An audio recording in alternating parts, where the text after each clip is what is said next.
L'info sur AL24 News, bienvenue.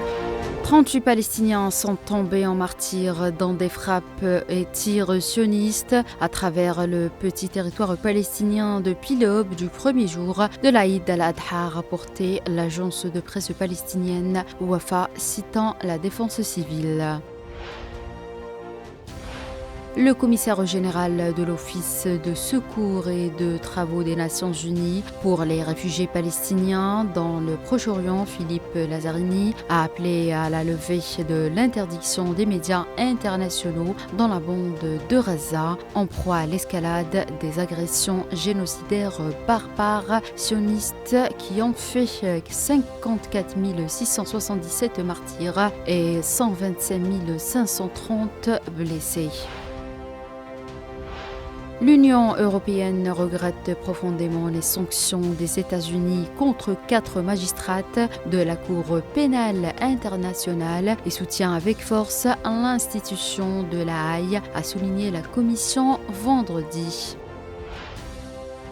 L'Iran réagira fermement à toute violation de ses droits, a écrit Abbas Araghchi sur les réseaux sociaux en réaction aux informations selon lesquelles les Européens et les États-Unis ont l'intention de soumettre la semaine prochaine au Conseil des gouverneurs de l'Agence internationale de l'énergie atomique une résolution contre l'Iran avec menace de renvoi du dossier devant les Nations Unies.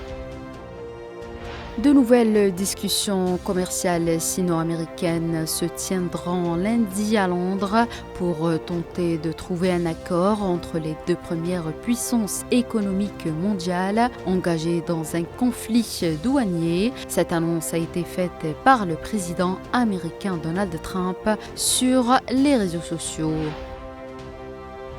Le Bangladesh organisera en avril prochain ses premières élections législatives depuis le départ de l'ancienne première ministre Sheikh Hasina l'année dernière, a annoncé vendredi le chef du gouvernement provisoire Mohamed Yunus. Et enfin, les émissions de carbone du secteur technologique ont continué d'augmenter ces dernières années, alimentées par les progrès rapides de l'intelligence artificielle et de l'infrastructure de données, selon un nouveau rapport de l'Union internationale des télécommunications et de la World Benchmarking Alliance. C'est la fin de cette édition. Merci de l'avoir suivi.